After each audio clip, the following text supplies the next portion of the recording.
കോഴിക്കോട് പുതുപ്പാടി സുബൈദ കൊലപാതക കേസിൽ പ്രതി ആഷിഖിനെ കസ്റ്റഡിയിൽ വാങ്ങാൻ അന്വേഷണ സംഘം ഇന്ന് അപേക്ഷ നൽകിയേക്കും. താമരശ്ശേരി കോടതിയിലാണ് അപേക്ഷ നൽകുക. നമ്മളെ വളരെ നടുക്കിയ ഒരു സംഭവം കൂടിയായിരുന്നു ഈ കേസ് എന്ന് പറയുന്നത്.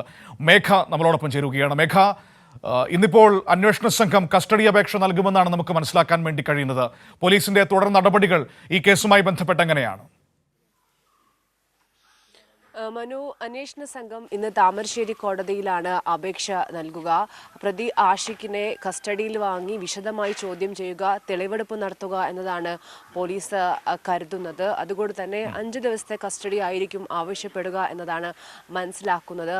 ഈ കൊലപാതകം ഉമ്മയോടുള്ള പക തന്നെയാണ് കൊലപാതകത്തിലേക്ക് നയിച്ചത് എന്നതാണ് പോലീസ് പറയുന്നത്. കാരണം നേരത്തെയും വീട്ടിൽ പലതരത്തിലുള്ള തർക്കം ഉണ്ടായിരുന്നു. ഉമ്മയെ 25-കാരനായ ഈ മകൻ പലപ്പോഴായി മർദ്ദിച്ചിരുന്നു. CCTV ദൃശ്യങ്ങൾ ഉൾപ്പെടെ പോലീസ് ശേഖരിച്ചിട്ടുണ്ട്.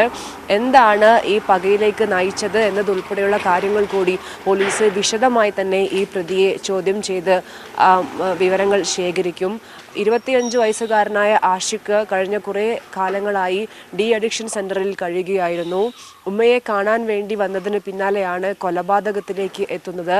അർബുദ രോഗബാധിതയായ ഉമ്മ ശസ്ത്രക്രിയ കഴിഞ്ഞ് കിടക്കുകയായിരുന്നു. ഇതിനിടെ സഹോദരി വീട്ടിൽ വെച്ചാണ് ഉമ്മയെ ആഷിഖ് പരിക്കേൽപ്പിച്ച് വെട്ടിക്കൊല്ലുന്നത്. ആ സംഭവവുമായി ബന്ധപ്പെട്ട് മറ്റെപ്പോഴൊക്കെയാണ് തർക്കങ്ങൾ ഉണ്ടായത് എന്നതുൾപ്പെടെയുള്ള കാര്യങ്ങൾ കൂടി പോലീസ് പരിശോധിച്ചു വരുന്നുണ്ട്.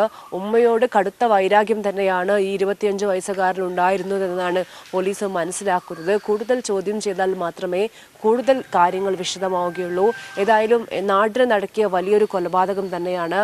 അതുകൊണ്ട് പ്രതിയെ എത്രയും പെട്ടെന്ന് കസ്റ്റഡിയിൽ വാങ്ങി തെളിവെടുപ്പ് പൂർത്തിയാക്കി ചോദ്യം ചെയ്യുക എന്നതാണ് അന്വേഷണ സംഘം ഉദ്ദേശിക്കുന്നത്.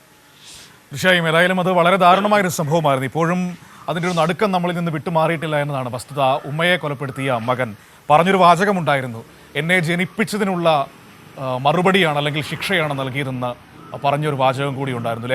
രാസലഹരികൾ നമ്മുടെ തലമുറയുടെ തലച്ചോറിനെ ഏത് രീതിയിലാണ് ബാധിക്കുന്നത് എന്നതിൻ്റെ ഏറ്റവും വലിയ ഉദാഹരണം, ഏറ്റവും സങ്കടമായൊരു കാര്യമായിരുന്നു അന്ന് നമ്മൾ കേട്ടത്.